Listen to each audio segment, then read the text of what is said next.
Official. Jangan lupa like, comment, and subscribe ya.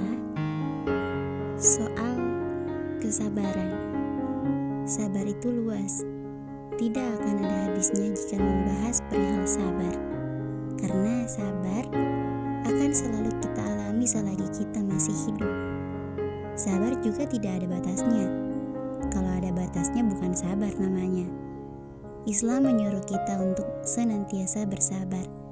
Perintah bersabar banyak tercantum dalam Al-Quran dan hadis. Salah satunya pada Al-Quran surah Al-Baqarah ayat 45. Allah Subhanahu wa taala berfirman, A'udzubillahi minasyaitonirrajim. Bismillahirrahmanirrahim. Wasta'inu bis-sabri was-shalah. Wa innaha lakabiratan illa 'alal khashi'in. Yang artinya, dan memohonlah pertolongan kepada Allah dengan sabar dan salat. Dan salat itu sungguh berat kecuali bagi orang-orang yang khusyuk. Sabar juga memiliki banyak keutamaan. Salah satunya mendapat pahala. Saat ini aku sedang berada di tahap sabar. Tidak ada hal lain yang ingin aku pelajari untuk saat ini kecuali kesabaran. Terutama kesabaran menghadapi suami yang begitulah. Kesabaran menghadapi suami. Aku mengaku cepat. Kalau boleh jelaskan pada Kila Abi. Abi mengulas senyuman. Dengarkan Abi baik-baik. Ujarnya membuatku mengangguk pelan. Jika tentang kesabaran menghadapi suami yang ingin Kila pelajari, maka Kila harus belajar dari kisah Asiyah binti Muzahim, istri Fir'aun. Ia adalah salah satu wanita yang dijamin masuk surga. Wanita yang memiliki kesabaran yang sangat luar biasa.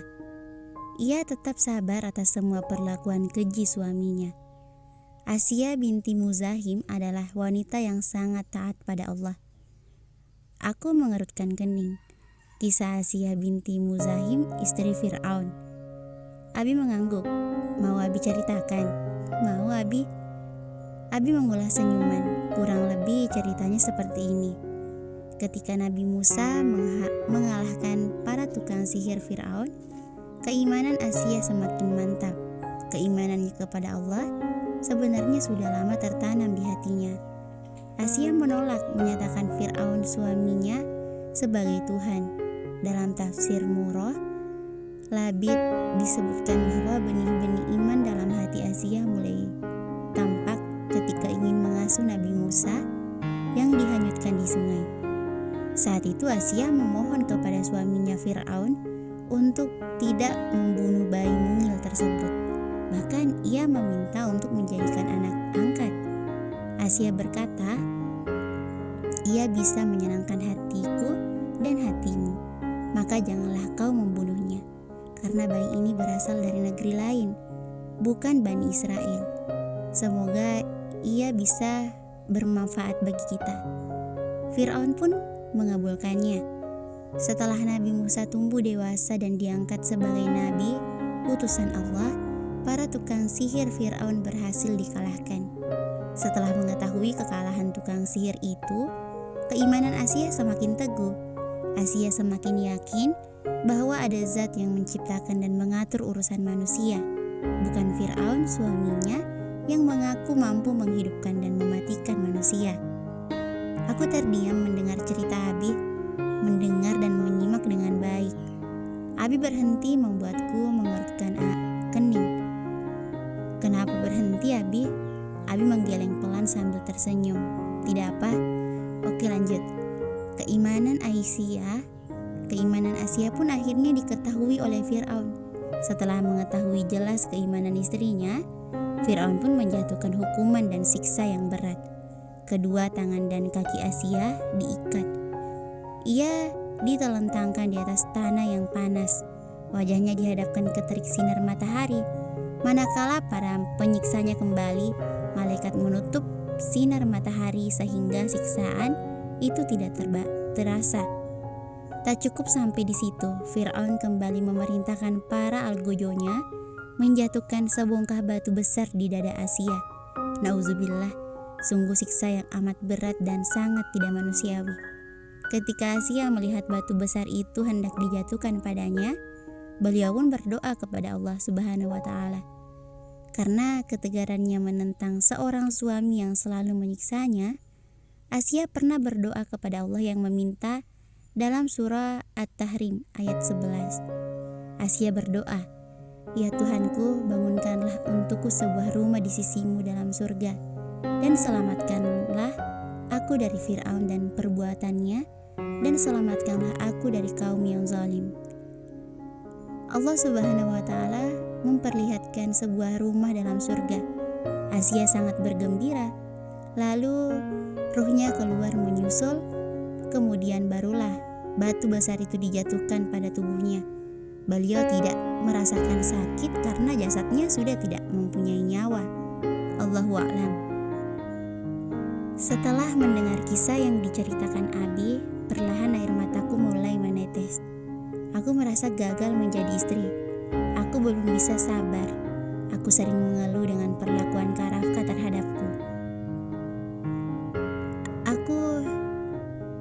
Aku gagal menjadi istri yang soleha. Ya Allah, berikanlah hamba kesabaran yang lebih untuk menghadapi suami hamba. Abi menyeka air mataku. "Gila, kenapa menangis?" Aku menggeleng pelan sambil menghapus air mataku. "Gila terharu, Abi." Abi tersenyum tipis. "Gila, dengerin Abi. Mau seberat apapun ujian yang Gila hadapi, Gila harus tetap sabar. Insya Allah jika Gila bersabar tanpa batas, Allah juga akan memberikan Gila pahala tanpa batas." Jelas Abi sambil mengusap kepalaku. "Dan kalau Gila ada masalah sama Rafka, Gila harus selesaikan dengan cara baik-baik. Paham?" Aku mengangguk cepat. Paham Abi." "Anak pintar," ujarnya sambil terkekeh. "Gila mau masuk surga enggak?"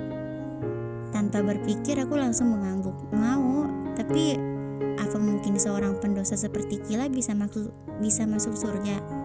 Rasanya Gila tidak pantas untuk memasuki surganya." "Jangan putus asa seperti itu Gila. Semua orang pantas masuk surga, asal ia mau berusaha. Berusaha bagaimana caranya agar bisa masuk surga?" ujarnya sambil tersenyum. "Mau Abi kasih tahu nggak gimana caranya masuk surga lewat pintu manapun yang Gila mau?" Aku mengerjapkan mataku. "Memang bisa Abi?" "Bisa dong, mau tahu nggak?" "Mau Abi." Kalau ditanya mau, jelas mau. Siapa sih yang nggak mau masuk surga lewat pintu manapun? Aku aja mau, kalian semua juga pasti mau kan? Abi mengulas senyuman.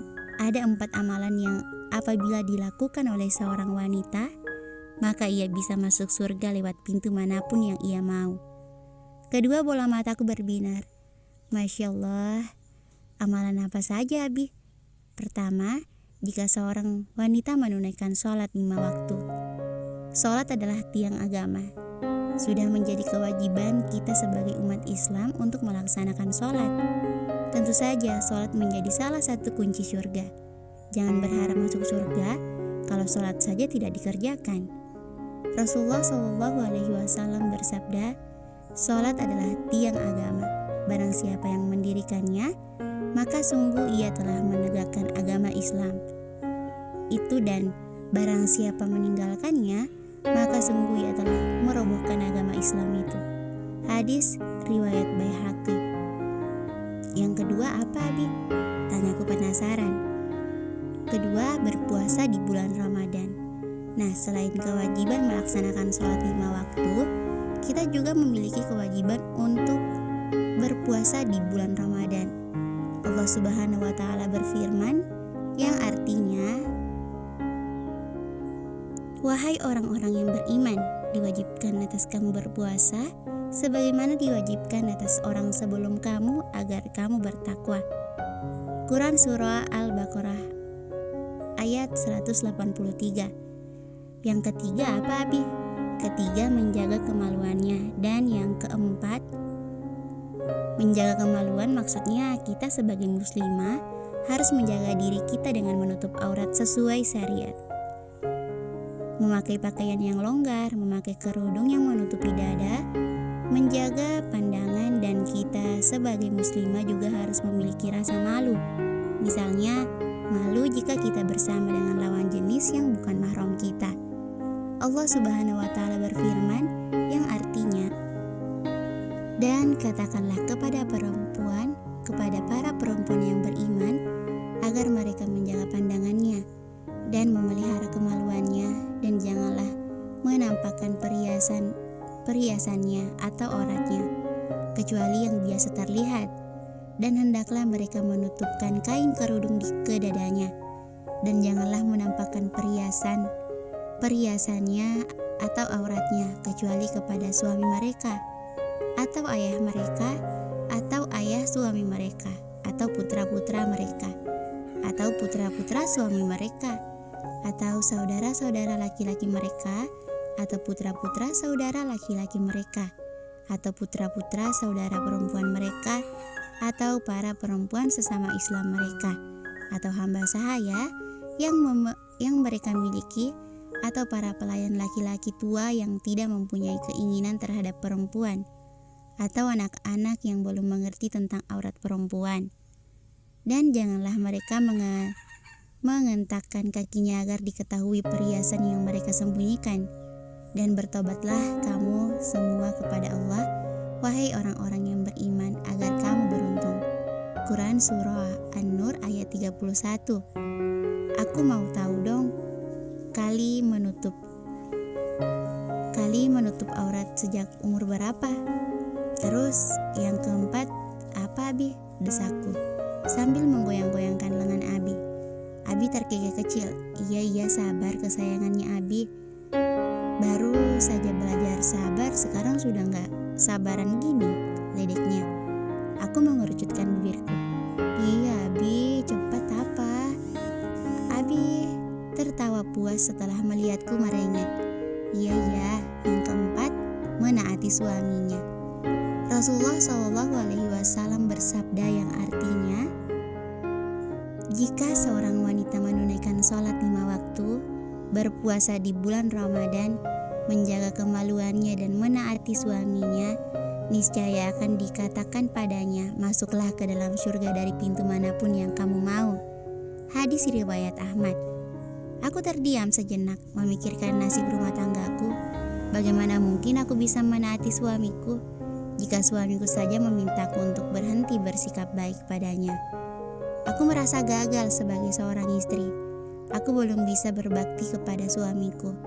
Ingin rasanya aku menangis melihat nasibku yang seburuk ini. Bagaimana aku bisa berbakti jika bersikap baik saja aku dikira sok baik, sok manis dan lain-lain? Bagaimana mungkin aku bisa berbakti pada suamiku? Aku membangunkan suamiku untuk bangun sholat subuh saja, aku dimarahi. Aku menanyakan suamiku itu sudah sholat atau belum, aku dimarahi. Aku menanyakan suamiku mau dimasakan apa saja, aku dibentak. Aku menyuruh suamiku makan saja, aku dimarahi, dibentak. Aku mengatakan mengantarkan makan siang untuk suamiku di kantornya saja, aku dimarahi, dibentak, bahkan gak segan-segan diminta untuk cepat pulang. Sadis kan? Iya memang, tapi tenang, aku sabar kok. Menaati suami. Aku sangat ingin taat pada suamiku, namun ia seakan tak memberikanku kesempatan untuk taat padanya. Aku ingin, tapi tuan rumahnya yang tidak memberikan izin. Bersambung. Thank you for watching.